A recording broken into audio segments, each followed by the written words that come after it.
A 21-year-old university student in China spent more than a year creating an AI boyfriend inside Doubao, ByteDance's popular chatbot. Then she was given a date, July 15th. On that day, the feature holding his personality and memories would be shut down. She cried every day for a week. It sounds like a strange digital breakup, but it reveals something much bigger. China is accelerating AI at extraordinary speed. At the same time, it is deciding very early where that technology must stop. Hi, I'm Rick. I've lived in several countries across Asia. On this channel, I use real stories from Asia to explore the forces behind technology and society.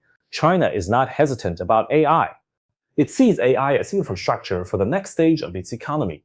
Its 2025 AI Plus plan called for AI to spread across manufacturing, healthcare, education, services, and daily life. It set a goal for intelligent devices and AI agents to reach more than 70% adoption by 2027.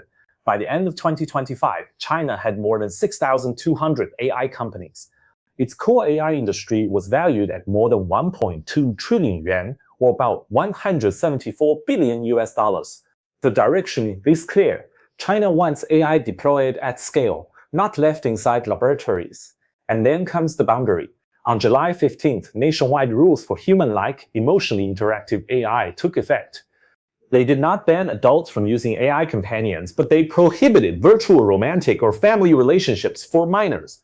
Companies were also told not to design these systems to replace real social interaction, manipulate users psychologically, or deliberately create emotional dependence. There is no public evidence that regulators directly ordered ByteDance to delete this student's AI boyfriend.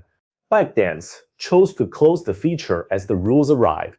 That distinction matters. The government drew the boundary. The company chose how to comply, and the user lived with the consequence. The state does not only ask, how fast can this technology grow? It also asks, what role should it be allowed to play in society? Now compare that with the United States. After 14-year-old Sue Setter died by suicide in Florida, his mother sued Character.ai. She alleged that its chatbot had encouraged a dangerous emotional dependency. Character.ai later ended open-ended chatbot conversations for minors. New York and California also introduced specific safety duties. Adults, however, can still choose to use AI companions. The American instinct is often to leave more room for private choice first. Then, after visible harm appears, the response comes through lawsuits, company liability, and state laws. European regulators often start somewhere else. Italy suspended Replica from processing Italian users' data and later fined its operator €5 million. The central questions were legal basis, transparency, and age verification. What data is being collected? Did the user meaningfully consent? Are minors protected? Does the person know this is AI? These are not perfect categories. China also protects data. America also uses preventive rules. Europe also invests in AI, but their starting points differ. China often uses policy as a steering wheel.